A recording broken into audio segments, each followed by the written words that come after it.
윤석열 대통령 탄핵 심판 7차 변론 기일이 10시간 정도 만에 마무리됐습니다. 계엄 선포 절차가 지켜졌는지와 부정선거 의혹을 두고 공방이 오갔습니다. 네, 먼저 취재기자 연결해서 오늘 7차 변론 기일 총정리부터 해보겠습니다. 김영수 기자.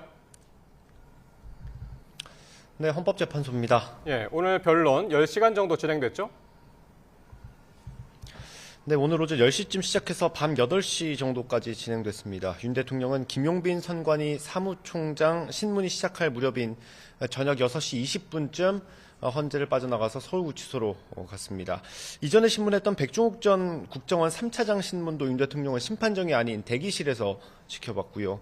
윤 대통령 측은 이 신문에 대해서 증인들과 관련해서 특별히 의견을 밝힐 게 없는 것으로 안다고 윤 대통령 측이 밝혔습니다. 네, 그럼 쟁점 하나하나 짚어보겠습니다. 마지막에 있었던 부정선거 의혹부터 보겠는데요. 백종욱 전 국정원 3차장, 부정선거에 대해서 어떻게 증언했습니까? 네, 먼저 백종욱 전 국정원 3차장이 어떤 인물인지부터 설명드리면요. 선관위에 대한 보안 점검을 했던 적이 있습니다. 국정원이요. 그 당시 국정원에서 관련 업무를 담당했던 인물입니다. 백 전 차장은 선관위 시스템이 최고의 보안 수준이 유지되고 있을 거라고 생각했는데 여러 취약점이 있었다고 밝혔고요. 결국 부정선거가 있었느냐, 그럴 가능성이 있느냐 이게 쟁점일 텐데 백 전 차장은 부정선거에 대해선 점검하지 않았기 때문에 말하지 않겠다라고 언급하기도 했습니다.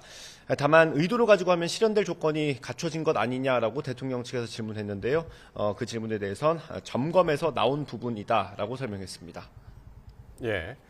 백종욱 전 3차장의 이은 증인이 바로 이제 선거 사무 실무를 총괄하는 인물이죠. 김용빈 사무총장이었는데 할 얘기가 참 많았을 텐데 뭐라고 했습니까? 네, 김용빈 중앙선관위 사무총장은 실제로 데이터 조작은 불가능할 거라고 생각한다고 밝혔습니다. 만약 서버 자료가 변경된다고 해도 실제 투표지와 비교를 해서 판단을 해보면 그런 문제점들은 해소가 된다고 강조했고요. 대통령 측에선 선관위 채용 비리와 그동안 재검표 과정에서 무효 판정을 받은 사례들을 좀 부각을 했습니다. 이것에 대해서 김용빈 사무총장은 투표용지 무효 판정된 건 관리부실에 대한 문제였다면서 부정선거 의혹을 일축했습니다. 부정선거를 생각하는 국민이 있다는 것에 안타깝다는 말을 하기도 했습니다. 윤석열 대통령은 오늘 계엄을 선포하는 과정이 제대로 갖춰졌다 이렇게 주장했죠? 네, 그렇습니다. 이상민 전 장관 증인 신문을 마친 뒤에 윤 대통령이 직접 발언할 수 있는 기회를 얻었습니다. 윤 대통령은 계엄 선포 직전에 국무회의가 있었다, 제대로 절차가 지켜졌다 이렇게 주장하고 있습니다. 국회에 나왔던 총리 그리고 장관들은 모두 국무회의를 포함한 절차가 좀 제대로 지켜지지 않았다라고 증언했던 적이 있죠. 다만 그런데 윤 대통령은 대통령실에 간담회를 하러 오거나 놀러 왔다는 건 말이 안 된다라는 주장을 펼쳤습니다. 증인으로 나온 이상민 전 장관도 국무회의 심의가 있었다면서 다른 국무위원들과는 조금 배치되는 증언을 했습니다. 예. 이상민 전 장관 또 이런 의혹도 있었죠. 언론사에 물과 전기를 끊으라는 지시를 받았고 또 그거를 다시 지시했다는 의혹이었었는데 여기에 대해서는 어떻게 해명했습니까?